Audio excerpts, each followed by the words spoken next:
When you think of a dual threat quarterback in the NFL, who do you think of? A lot of people will say Michael Vick. He was a pioneer for dual threat quarterbacks. I'm sure a bunch would also say Lamar Jackson based on how amazing he did in the recent 2019 season. But after more thought, I'm sure players like Randall Cunningham, who was one of the first dual threat quarterbacks, Russell Wilson, who's a fantastic passer that can use his feet and has a Super Bowl win, and Cam Newton, who's known for a lot, like having one of the best seasons for any college athlete, winning MVP, and his infamous Super Bowl fumble. Here that is in case you haven't seen it before. Taken out of his hand.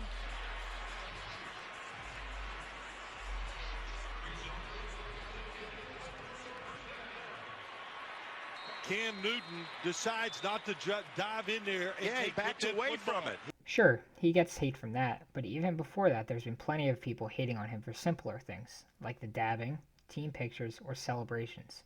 Now that he was released by the Panthers, many think he doesn't deserve starter money because he hasn't been the same since the fumble, is injury prone, or all around isn't that good.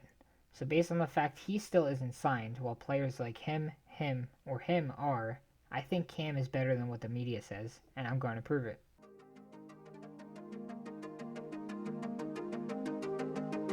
Let's begin with the main point. I don't think Cam is nearly as bad as some say. I mean, Michael Vick himself left Cam off of his top 5 dual threat quarterbacks of all time. This chart was posted in July 2017, 17 months after Cam officially won MVP. I mean, come on. There were people during his MVP season saying he might be the best in history. Sure, that's just the hype, but there is seriously a case that he is the best in history, and by the end of his career, I think he will be. So, for this project, I've looked at the statistics. I've looked at Cam's rushing and passing and compared it to two more great dual threat quarterbacks, Michael Vick and Russell Wilson. Vick because he's considered the greatest, and Wilson because he was just one draft class after Cam. Let's start with Cam. His accolades are 3 Pro Bowls, 4 playoff appearances, 2011 Offensive Rookie of the Year, First Team All-Pro, Burt Bell Award winner, Offensive Player of the Year, and MVP winner all in 2015. Now, before we get into the statistics, feel free to pause at any time to read them if you'd like. Also, on all of the tables, the asterisk means the league leader. Rushing stats with an asterisk means the league leader for quarterbacks because comparing quarterbacks rushing to people like him is unfair. And here are his career passing stats. When comparing his stats from 2011 to 2018 for all other quarterbacks during that time, he ranks about 10th in everything but that awful completion percentage. A lot of Cam's stats will ignore 2019 because it's simply unfair to count that year because he only played 2 games and it will skew the data. It's fair to say that for all quarterbacks passing, he isn't the best, but he is top half of the 32 teams. Statistics only, this man deserves a job over at least some of the league's starters right now. Now, I say he deserves a job after seeing the passing stats, but after seeing these rushing stats, you can't tell me he doesn't deserve a job. In his rookie year, he was second in the NFL in rushing touchdowns for all positions. He also beat out a 31-year-old reigning comeback player of the year, Michael Vick, in attempts, yards, and touchdowns that same year. Cam was also the first quarterback ever to rush for 10 touchdowns and pass for 30, which he did in 2015. Cam is the leader in attempts, yards, and touchdowns for any quarterback playing between 2011 and 2018. He has 58 touchdowns in that span. The next closest is Andy Dalton and Dak Prescott with 18, 40 less than Cam. At that rate, Dalton or Prescott would have to play roughly 15 and a half more years like that to equal Cam's 58. Now, it's time for his injury history. In my opinion, he is much more injury prone than what this table says. Sure, not counting 2019, he only missed 5 games, but read some of the injuries. 5 needed surgery. Some may remember that in 2018 he played through an injury that we think happened in Week 9 after this hit. Just yet. Newton gets hit. Ball is out.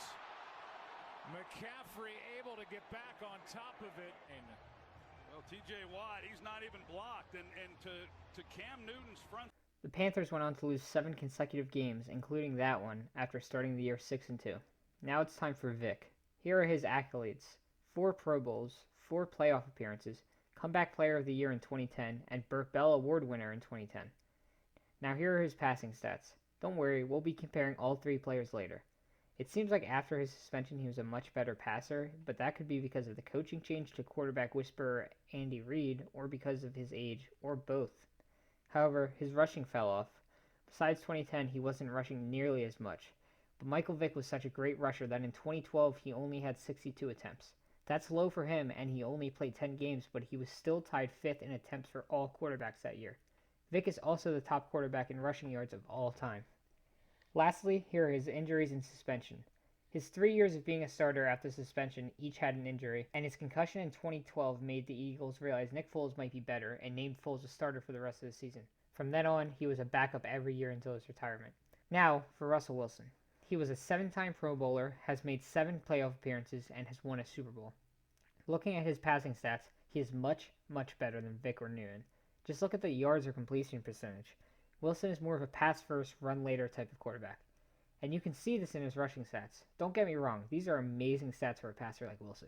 He is definitely one of the league's best dual-threat quarterbacks, but he simply doesn't compare to Cam or Vic. Wilson hasn't missed a single game. He even had an ankle sprain and an MCL sprain in the same season and refused to miss a game. For how much he does run, that's very impressive and something the other guys can't compete with. Finally, here are the comparisons. These are their per-year stats. The top table is their entire career. We can see that Wilson leads in everything but years, sacks, and yards per game where he's tied. The bottom table, however, is helpful for Cam and Vic. Since Cam had an injury short in 2019 and Vic had an injury short in 2003, plus some years as a backup, this skews the data we see in the top table.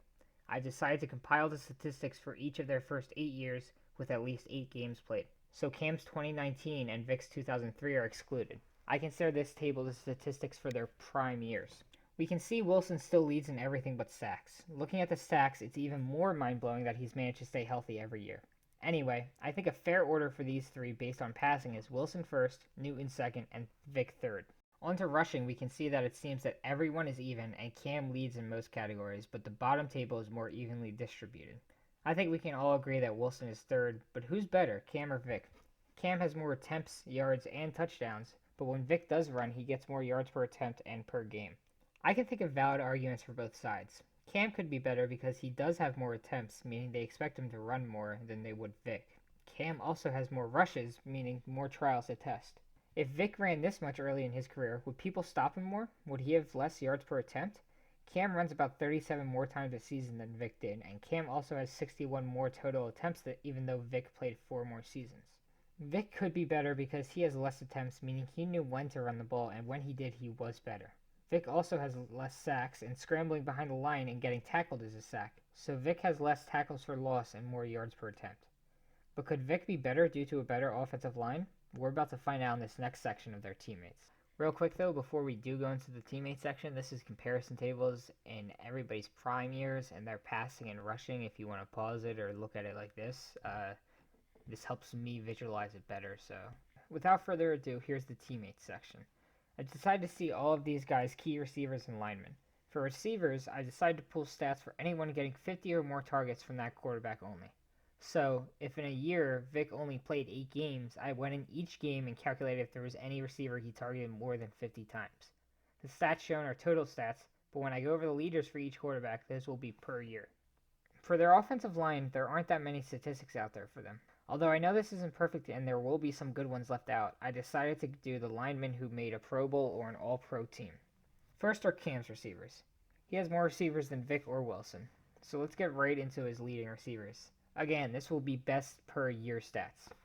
Most years total belong to Olsen with 6. Stewart and Murphy both have 16 games played, but with 2+ years, Steve Smith has an impressive 15.7 games played.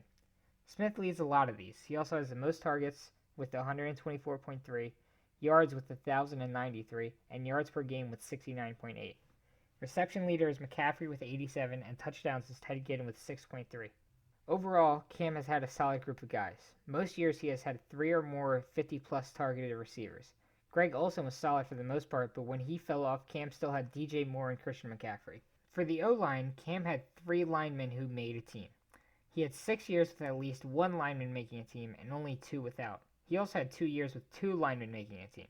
Now looking at Vic's receivers, there's a few things that stand out to me. First, every year with 10+ games played for Philly, he had the same 3 receivers, Selleck, Macklin, and Jackson. So while he was in Philly, he had 3 very reliable guys. Second, he only had 8 unique receivers in his 6 years with Atlanta, and only 1 had more than 2 years with 50+ targets. However, Atlanta receivers are most of the leaders in the per year stats. Total years belong to Crumpler with 4. Crumpler also has most targets, receptions, and touchdowns with 81, 46.8, and 5.5 respectively. Roddy White has the most games played with 15.5, Deshaun Jackson is the only Eagle on the list with yards 805 and yards per game 75.5. Now for the linemen. Vic has played 10 seasons with 8+ games played, yet he only has 2 team-winning linemen to show for it. He had nobody in Atlanta, and 3 out of 4 years in Philly he had Jason Peters. But I did notice that in 2011 with Philly he had Evan Mathis and rookie Jason Kelsey. Although they didn't make a team with Vic, together they have 5 Pro Bowls and 4 first-team All-Pros. Lastly, Russell Wilson. The Seahawks haven't been through a rebuild yet, like Carolina has, and Wilson has been on one team, unlike Vic. Therefore, Wilson has had more reliable guys than Cam or Vic. He's had Baldwin, Lockett, Curse, and Graham. Doug Baldwin takes away about half of the leading spots. He leads in years with 6, receptions with 68, and yards per game where he has 57.2. DK Metcalf has the potential to reach that level with Wilson. Whether it's just rookie luck or his actual skill, he leads in targets, yards, and touchdowns with a line of 99, 900, and 7. For games played, you can see 4 of the 1-year guys are tied with 16, but for 2+ years that belongs to Lockett with 15.8. Wilson's linemen aren't the best, but they still beat out Vic.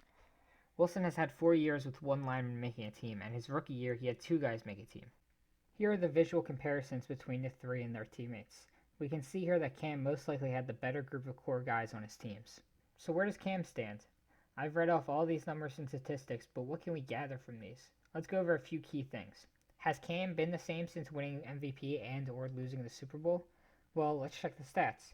This table here is for the 3 years before and the 3 years after the 2015 season. His rookie season and 2019 season are his 2 seasons left out. There was one source that I found, but I didn't copy it because I didn't think I needed it, and I'm kicking myself now because I can't find it. But the headline was along the lines of Cam's abysmal 23-21 record since the MVP season. I get he won 15-1 that season, but before that season he didn't do much better. Cam was seen as a quarterback for the future, before and during the MVP season. Since then, he's been looked at as a bust, but it isn't his fault. This graph was done by John Boyce of SB Nation. He did a project on every NFL team and how different each season is based on win-loss record. The Panthers have the most diverse chart. Here's a middle team for comparison, the Minnesota Vikings. You can see they go on stretches of good or bad years. The Panthers change course just about every year. The Panthers have about a 4.5 difference in wins and losses every year when this video was released in 2016, and since then the differences have been 5, 4, and 2, continuing down the path of uncertainty. So was the MVP season an outlier? No, I think it was simply Panthers football. Okay, so he's been the same, but how does he compare to other QBs in the league? Well, here are his rankings compared to quarterbacks who played even a single game from 2011 to 2018. The rushing is also for quarterbacks only. You can see he's not the top, but he's for sure in the middle of the pack. And I understand there are young guns who need a chance or who simply haven't played nearly enough to count, like Mahomes, Lamar, or Joe Burrow. But what about teams who need a mentor for the younger guys like Burrow?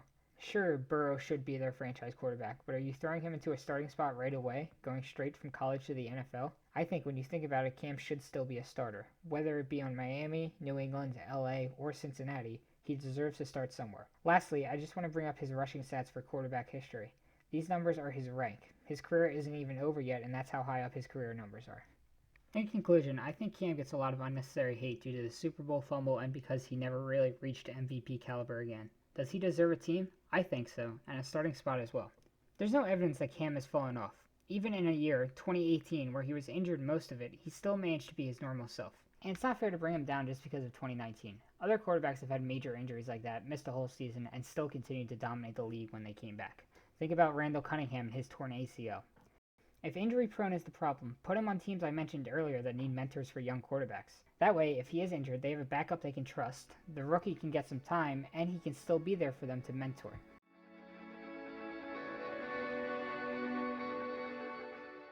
If you made it this far, I just want to say thank you. If you liked this video, please make sure you leave it a like.